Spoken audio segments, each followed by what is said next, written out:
안녕하세요. 뻔뻔한 시댁 식구들 때문에 이혼을 결심한 30대 여성입니다. 시동생도 시동생이지만 솔직히 말해서 시부모님도 제정신이 아니신 것 같아요. 며느리가 무슨 가족들이 싼똥 치우는 사람도 아니고 다 큰 성인들이 자기가 한 일에는 스스로 책임을 져야지. 정말 생각할수록 어이가 없다니까요. 남편하고는 지인의 소개로 만나서 1년 좀 넘게 만나고 결혼했어요. 당시 남편 나이 33이고 제 나이 29이었는데 남편이 워낙 적극적으로 나왔거든요. 게다가 저희 친정부모님은 그래도 여자가 30 넘기 전에 시집가는 게 좋다고 생각하시는 옛날 분들이셨죠. 그래서 저도 남편이 싫은 건 아니었지만 약간은 주변에 성화에 결혼을 했다는 느낌도 없잖아 있기는 했답니다. 하지만 뭐 그렇다고 해도 잘 살기만 하면 괜찮았을 텐데 사는 게 녹록지가 않았다는 게 문제였네요. 사실 결혼 초기에는 그럭저럭 나쁘지 않았어요. 시댁에서 장남이라고 돈도 해주셨고 그래서 그 돈으로 충분하지 않아서 친정에서도 보태주시긴 했지만 아무튼 아파트 전세로 들어갔거든요. 그리고 그 집에서 나름대로 알콩달콩 신혼살림을 꾸려나갔죠. 그런데 그 돈 5천만 원이었거든요. 그 5천만 원을 가지고 이렇게 표현해도 될지 모르겠지만 그 돈을 빌미로 정말 사람을 어찌나 오라가라 하시는지 죽을 맛이었어요. 그러다 조금만 당신 뜻대로 안 된다 싶으면 내가 그 돈을 어떻게 마련했는지 아냐. 부모가 한 푼도 안 해줘서 지하방부터 시작하는 애들도 널렸다. 배가 불렀다. 고마운 줄을 모른다. 배은망덕하다. 정말 별의별 말씀을 다 하시더라고요. 그래도 뭐 남편이나 저나 능력이 안 되니 막말로 그 돈 돌려드릴게요. 소리도 못하고 정말 찍소리도 못하고 2년을 살았어요. 그런데 2년 후 시부모님이 정말 황당한 말씀을 꺼내셨습니다. 시동생이 장가를 가야 되는데 돈이 없으시다는 거예요. 저희 결혼할 때 당신들이 가진 돈을 전부 다 줘서요. 그러니까 시동생 장가 미천은 저희더러 대라는데 어이가 없었죠. 그리고 곰곰이 생각해보니까 그렇게 해주게 되면 저희는 시부모님한테 돈 5천 받았다는 이유로 평생을 끌려다니게 생겼고 그러나 나중에 시동생한테 한미천 해준들 저희가 뭐 시부모님이 저희 부려먹듯이 시동생을 부려먹을 수 있는 것도 아니고 그러고 싶은 생각도 없었고요. 아무튼 시쳇말로 수지타산이 안 맞는 거예요. 그래서 제가 남편더러 대출을 받아서라도 시부모님한테 받은 5천 토해드리자 했네요. 그 돈으로 시동생 장가를 보내시던지 뭘 하시던지 알아서 하시게 하고 우리는 그만 끌려다니자고요. 그랬더니 남편도 좋다 하대요. 물론 막 좋아 하면서 적극적으로 동의를 한 것은 아니었고요. 제가 느끼기에 내키진 않지만 자기가 봐도 딱히 별 수가 없으니 알겠다 하는 눈치였죠.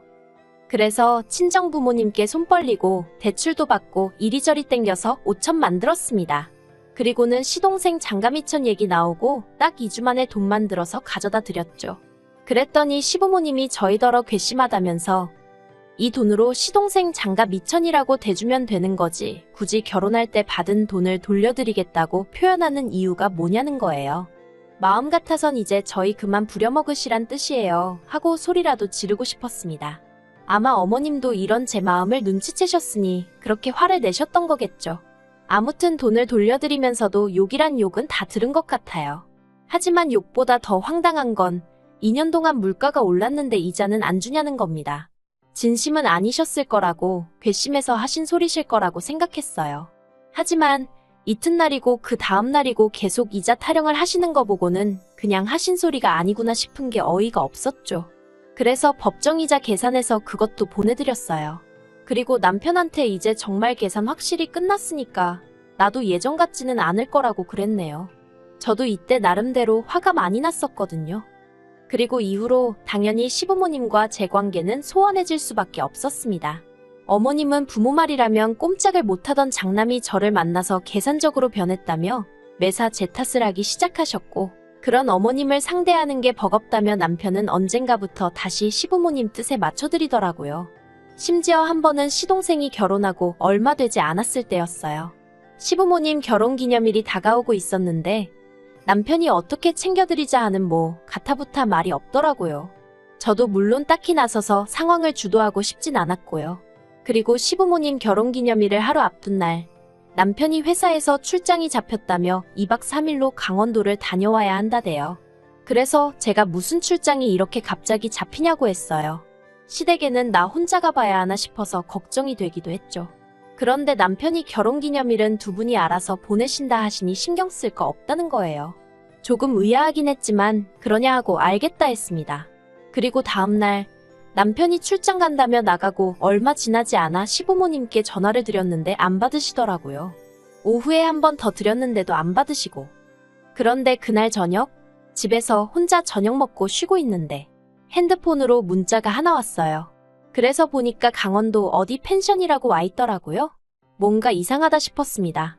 그런데 더 어이가 없었던 건 곧바로 결제 취소 문자가 왔다는 거예요. 참고로 그 카드는 제 명의의 카드였지만 남편이 들고 다니고 있었거든요. 그래서 저는 남편이 카드를 잃어버린 건지 도대체 무슨 상황인가 싶어서 남편한테 전화를 했어요. 그런데 또 남편은 전화도 안 받고 그래서 결국 펜션에 전화를 해서 자초지종을 설명했습니다. 그랬더니 전화 받은 쪽에서 하는 말이 어떤 가족분들이 와서 바베큐 먹는다고 추가 결제를 했다나요? 그리고 그때 뭔가 느낌이 쎄한 게 그래서 제가 남편 인상착의를 불러주며 혹시 맞냐니까 맞는 것 같다는 거예요. 그리고 한 10분이나 지난 나 남편에게 전화가 왔습니다. 저는 남편에게 솔직하게 말해달라고 지금 누구랑 어디냐고 물었어요. 그랬더니 남편도 제가 어느 정도 눈치를 챘을 거란 건 예상하고 있었겠죠. 남편이 말하길 사실은 시부모님하고 시동생네 부부하고 여행을 왔다는 거예요. 그러면서 덧붙이기를 넌 어차피 우리 부모님이랑 뭐 하는 거 싫어하잖아 하는데 그때 제 감정은 참으로 복잡한 것이었습니다. 시부모님이랑 뭔가 같이 하는 걸 싫어하는 게 아니라 시부모님이 저를 종부리듯 함부로 대하시는 게 싫었던 거였으니까요. 그런데 남편은 그냥 제가 시부모님을 싫어한다고 생각한 건지 아무튼 남편은 저를 생각해서 그런 거라면서 자기한테 고마워하란 식으로 말을 했는데 제가 뭐라 할 말이 마땅치가 않더라고요. 그래서 그냥 알겠다고 기왕 간 거 좋은 시간 보내고 오라고 했어요. 그런데 황당하게도 그날 이후로도 어머님 아버님 생신이라던가 가족 행사가 있으면 저만 빼고 모이기 일쑤였습니다. 그럴 때마다 남편은 다 저를 생각해서 그런 거라고 했지만 그것도 한두 번이지. 언젠가부터 너무 소외감이 들더라고요. 근데 더 어이가 없었던 건 그런 와중에 명절에는 또 부르더라고요. 그리고 그 이유야 뻔했죠. 제사 음식 하는데 손이 부족했을 테니까요. 그런데 이게 안 간다고 하기가 참으로 그런 거예요. 그러면 네가 그러니까 우리가 평소에 너를 안 부르는 거다 하는 소리가 나올 게 뻔해서 한마디로 저만 성격이 이상하고 모난 사람이 돼버릴 것 같았거든요. 그래서 울며 겨자 먹기로 가면 또 저만 모르는 얘기를 자기들끼리 하고 정말 여러 가지로 서러웠어요. 그러다 지난해였습니다. 남편과 결혼한 지 꼬박 4년이 좀 안 돼가던 시기였죠. 이때는 정말 여러 가지로 생각이 많았어요. 시댁 식구들하고 사이는 여전히 안 좋았고 남편하고도 대면대면하고 애도 안 생기지. 어디다 말은 못했지만 차라리 이혼하고 혼자 사는 게 낫지 않을까 그런 생각도 종종 했었고요. 그런데 그런 와중에 제가 이직을 하게 되었어요. 지금 생각해도 정말로 운이 좋았다 싶을 정도로 좋은 오퍼를 받아서 움직이게 되었죠. 그래서 졸지에 연봉도 전 회사보다 30%나 올랐고요. 그래서 그때부터는 정말 회사 일에 온 정신을 쏟기 시작했어요. 이렇게 표현하면 어떨지 모르겠지만 결혼 생활에서는 저란 사람의 존재의 이유랄까 그런 걸 찾기가 힘들었던 반면 회사에서는 나름대로 잘 나가는 커리어 우먼이었으니까요. 한마디로 저를 알아주는 곳에 더 정성을 쏟게 된 거죠. 그리고 그렇게 정신을 몰두할 곳이 생기고 나니까 시부모님이 저를 어떻게 대하든 남편이 뭐라고 하든 별로 개의치 않게 되는 거예요. 그래서 비록 육체적으론 피곤하고 지쳐갔어도 정신적으론 그 어느 때보다 개운한 시기를 보냈죠. 그런데 그런 제 상황과는 별개로 시댁 식구들 사이에서는 조금씩 잡음이 나오고 있었던 모양입니다. 한 번은 동서에게서 전화를 받았는데 다짜고짜 울고 짜고 난리도 아니었어요. 저는 동서랑 몇 번 본 적도 없어서 동서가 왜 저한테 전화를 한 건지 왜 저한테 눈물 콧물을 짜는 건지 도통 이해할 수가 없었지만 그래도 며느리라는 처지가 같아서 그냥 받아주고 있었네요. 그렇게 한참이 지나서야 동서가 저더러 정말 너무하다며 말문을 열었습니다. 그래서 제가 뭐가 너무하다는 거냐니까 왜 저는 맏며느리인데 맏며느리 역할을 하나도 안 하냐면서 그래서 자기가 저 때문에 너무 힘들다는 거예요. 뭐라고 말을 해줘야 하나 싶대요. 시부모님이 나보다 동서를 예뻐해서 그런다고 했지만 그게 위로가 될 리가 만무했고 급기야 동서가 저더러 이제 시부모님 수발은 저더러 들라며 악을 쓰기까지 하대요.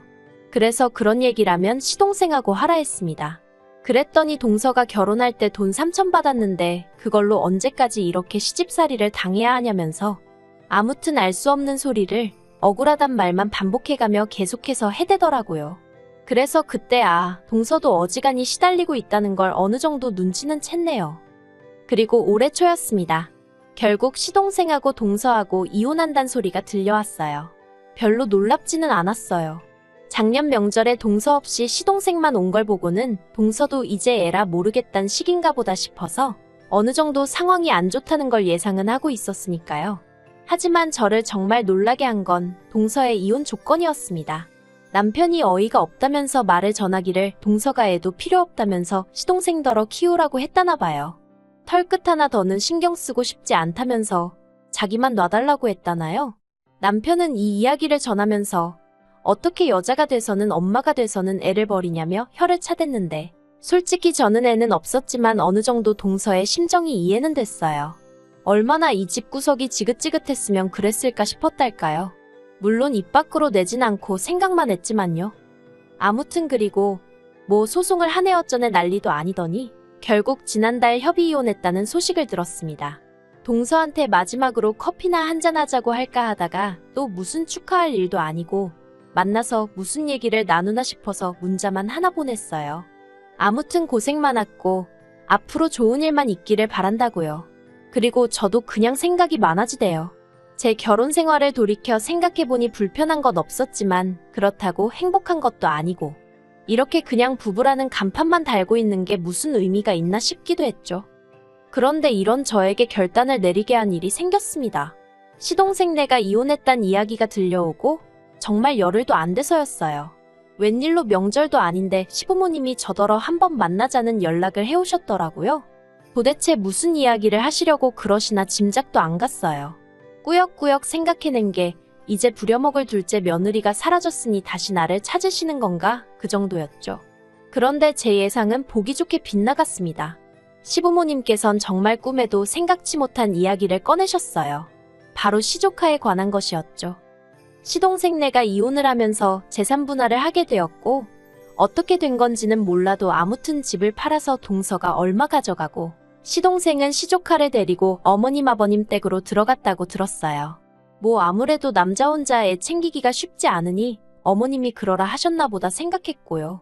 그런데 어머님께서 난데없이 당신 두 손으로 제 손을 꼭 쥐시더니 이제 저더러 맏며느리 노릇도 좀 하고 해야 되지 않겠냐 하시는 거예요. 어이가 없었죠. 맏며느리 노릇이라 그동안에도 솔직히 못 오게 하니 안 갔을 뿐이지 명절이니 뭐니 그런 때는 제 할 몫은 해왔고 물질적인 부분에선 시동생네보다 저희 부부가 더 해드린 걸로 아는데 갑자기 맏며느리 타령을 하시니 뭐라 해야 하나 싶대요. 그렇다고 제가 이거 했어요 하고 나열을 해드릴 수도 없고 그래서 그냥 뭐라 딱히 말해야 할지 모르겠어서 가만히 있었습니다. 그런데 어머님께선 그런 저를 붙들고는 시동생 애를 데려가서 좀 키우라는 말씀을 하셨어요. 처음엔 정말 제 귀를 의심했습니다. 무슨 키우던 강아지를 데려가라는 것도 아니고 시조카를 데려다 키우라니. 그래서 그게 무슨 말씀이시냐고 했어요. 시조카를 제가 왜요? 하고 물었죠. 그랬더니 어머님은 그러면 나이든 내가 키우려 하시는데 아니 막말로 부모가 다 죽은 것도 아니고 애 아빠가 버젓이 살아있는데 왜 어머님이랑 저랑 누가 키울 건지 얘기를 해야 하는지 이해가 안 되대요. 그래서 제가 저는 못한다 했습니다. 제 애도 아닌데 제가 왜 키우냐고요. 사실 그것뿐만이 아니라 일도 바쁘고 집도 작고 뭐 안 되는 이유는 수십 수백 개가 있었는데 제가 왜 그걸 변명하듯 이야기를 해야 하나 싶어서 말을 안 했네요. 그리고 그렇게 말이 오가는 와중에 시댁 현관문이 열리면서 남편하고 시동생 목소리가 들렸습니다. 그렇게 졸지에 남편을 포함한 시댁 식구 넷에 저 하나가 마주보고 앉은 꼴이 되었어요. 그리고 그 사이에는 어색한 침묵만이 맴돌고 있었는데 그 침묵을 깬 건 이번에도 어머님이셨습니다. 어머님이 저더러 이렇게까지 말은 안 하려고 했지만 사실 시동생네 부부가 이혼한 건 명백히 제 탓이랍니다. 그리고는 한다는 말이 그러니 제가 이 상황에 책임을 져야 한다면서 시조카를 맡으라고 이건 명령이라대요. 어이가 없어서 남편을 쳐다봤는데 남편은 어깨만 한번 으쓱할 뿐이었고 오히려 시동생이 나서서는 솔직히 맞지 않냐면서 형수가 맏며느리답지 못해서 일이 이 지경이 된 거라며 솔직히 자기는 위자료 청구도 저한테 하고 싶었다는 헛소리를 짓거리대요. 마음 같아선 고소를 하고 싶었다면서요. 아, 그리고 그때 제가 느낀 건 이 가족들이 나를 밀어내고 싶어 안달이 났다는 것뿐이었습니다. 그리고 이렇게까지 사람을 몰아붙이는데 내가 꾸역꾸역 버티고 있을 필요가 있나 싶대요. 그래서 제가 모든 문제의 원인이 저라고 하니 어쩔 도리가 없다며 남편더러 이혼하자 했어요. 나만 떠나주면 모든 게 깔끔해질 것 같은데 그게 좋겠다고요. 그랬더니 남편이 저더러 왜 또 이러냐면서 지금 가족들이 저한테 기회를 주는 걸 모르겠냐입니다. 마지막으로 제가 제 자리를 찾을 수 있게 기회를 주는 거라나요? 그래서 도대체 그놈의 내 자리가 뭐냐 물었어요. 그리고 난 그 자리가 하나도 탐나지 않는다고 공짜로 줘도 싫은 자리니 당신하고 당신 가족들끼리 실컷 헤쳐먹으라 했죠. 그리고는 혼자 차 끌고 집으로 와버렸네요.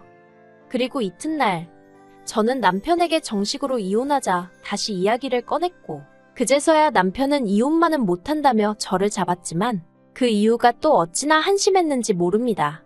시부모님 입장에서 아들 둘 다 이혼했다는 소리를 어디 가서 어떻게 하시냐고 그러니 이혼은 못한다고 했거든요.